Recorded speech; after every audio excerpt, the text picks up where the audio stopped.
It was late March, the kind of winter that pretends it's spring. The grey clouds outside the old science building window pressed close, their bellies swollen with rain, as if they waited to burst with everything unsaid in that tiny room.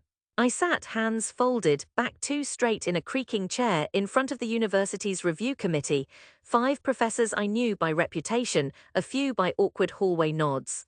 I tried not to glance at the sleek holoscreen behind them displaying the opening slide of my project, nothing too slick, just a blue title, Adaptive Modular Robotic Systems. Silly, maybe, too earnest. Someone coughed, thin and dry as if clearing breadcrumbs from a throat. Dr. Hamid, the chairwoman, leaned in, her glasses magnifying her uncertain kindness.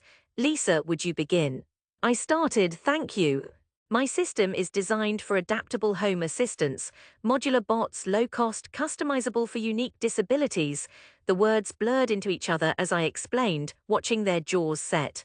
I pushed ahead, outlining my trials in the dorm basement, the open-source code, the late-night soldering recycled boards. I heard the word unrealistic slip in from Dr. Keller before my slides were done. Wildly impractical from another.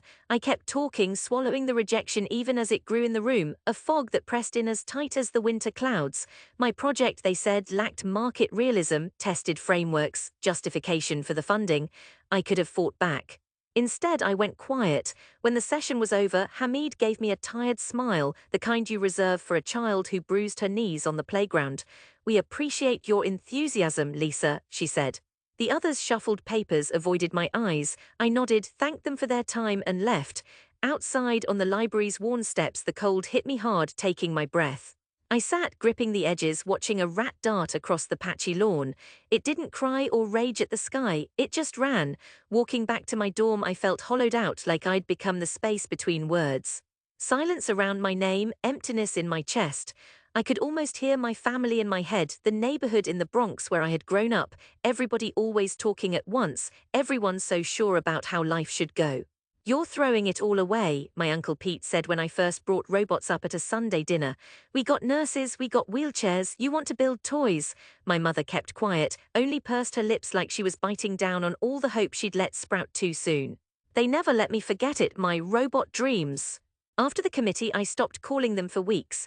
I soldered and rewired at night, worked side jobs in the campus mailroom, and avoided the cafeteria where my classmates, pre-meds, finance kids, would ask, "So, Lisa, how's your little robot army coming?" The laughter following me down the hall. But silence has edges. In it, I found resolve, not all at once. Sometimes it was as small as writing a batch file that actually ran for the first time or fixing a wheezing motor. Sometimes it was just standing at the window, watching the snow melt, telling myself tomorrow wasn't promised anyway. By May, my poster was rejected from the student showcase. Senior year came. I applied for grants and internships. Nothing. At graduation, I watched others hug their parents and take department awards. My mother didn't come. She had to work late, she said. On the train home, I stared at my reflection and imagined a future smaller than my dreams. But I wasn't done. After graduation, I took warehouse shifts in Red Hook, moving boxes through shadows and heat. My phone was filled with bots. Clipped video tests, code snippets, lists of parts to hunt down. Every paycheck I split between rent, ramen, and buying the smallest servos off eBay. I watched every open-source robotics feed, messaged strangers for advice, and wrote code in the lull between pallets. My room was a single light bulb over a fading rug, but it buzzed with a different kind of hope when I was soldering 2 parts together at 2 a.m. There was solace in the hardware. If it broke, I could fix it. At home, things stayed the same. I visited every few months. On holidays, the family gathered in my grandmother's apartment, voices colliding over trays of ziti and foil-wrapped chicken.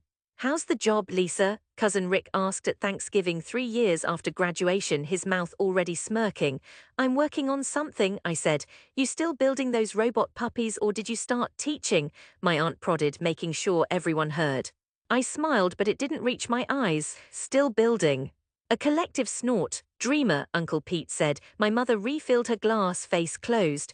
At night, I'd walk home under the orange city lamps, hands jammed in my coat, asking myself if I was the fool they thought. The answer was always softer than I expected, "Not yet." Time blurred, weeks into months, into a year. I workshopped at hackathons, got rejected by every local startup, and fixed a neighbor's broken washing machine for a few extra bucks. My code grew stronger. I tweaked my original prototypes until the wheels purred, the arms lifted, the eyes blinked on voice command. One humid Saturday, I demoed in a community center basement in Queens. My bots, still rough plastic shells gleaming, helped a stroke survivor lift a cup, adjusted for tremors, learned routines in real time. Someone clapped. I looked up and realized they weren't mocking me, not this time. An older woman gripped my hand and pressed a $5 bill in it. "You made this?" she asked, voice amazed. News spread by word of mouth. A local blog wrote me up. DIY bots change lives in Queens. Months later, a social work grad student connected me with a small tech incubator in Brooklyn. Suddenly I had tiny seed funding. I quit the warehouse job, leased part of a makerspace, and poured body and soul into refining the design. There were failures, motors burning out, code glitches causing shuddering spasms across a prototype, returns and refunds and questions from backers. But for every step back, I found a way forward. Every hour I'd spent in silence after the committee rejection, every holiday dinner that ended with laughter at my expense, all of it hardened me, turned my resolve into something sharp and useful. My bots got smarter. I put up a basic website, posted videos that got shared, one of a teenager using his arm module for physical therapy, his father crying behind the camera. I met with therapists, grant writers, disability advocates. I learned about the endless Byzantine red tape of medical regulations, the grotesque cost of insurance. Some nights I still wandered the city, rain in my hood, wondering if I'd ever be anything other than the one who almost made it. Then one December afternoon, an email landed in my inbox. Subject: NYC Tech Futures Demo Invitation. It was from the same university that had rejected my proposal years ago. I stared at the laptop screen so long the pixels seemed to tremble. I read it 3 times before letting myself answer, yes, I'll come. Walking into that hall 5 years later was a kind of homecoming and a reckoning. My boots squeaked on the newly waxed floors. Around me, tables loaded with drones, green circuits, VR headsets, the sanctioned, lauded fruits of New York's STEM rush. But my bots, sleek now, skinned in blue and white composite, modular arms folded like patient birds, were something else. Real, attentive waiting, I set up quietly, eyeing the press of visitors. Nervous grad students in suits, professors mingling. I checked my code one more time. My hands trembled, so I clenched them. Beside me, a business student hawked software, voice oily and practiced.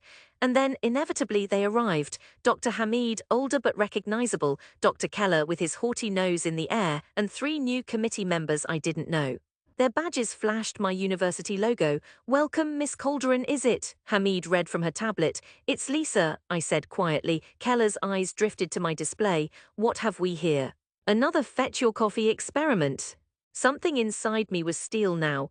These are AMRS, adaptive modular robotic systems. Since last year, they've assisted over 400 clients in home care. Hamid's eyebrows shot up.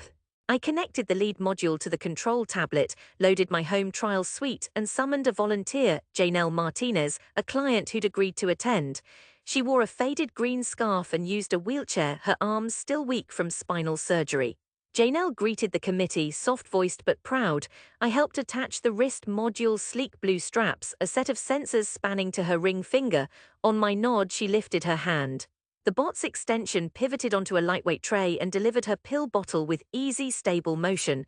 The committee fell silent. No one laughed now. Then came the questions, urgent, sharp. "How did you solve for the variable tremor inputs?" Keller asked, glasses off, squinting close. "Dynamic patterning from real-use motion learned on neural nets," I said. "From actual user data." "And the cost?" Hamid asked, voice thin. "Less than $800 per setup, most covered by Medicaid now." I let that hang, deliberate, a pause, then Janelle spoke. "I haven't needed a home nurse in a year," she said. "I live on my own."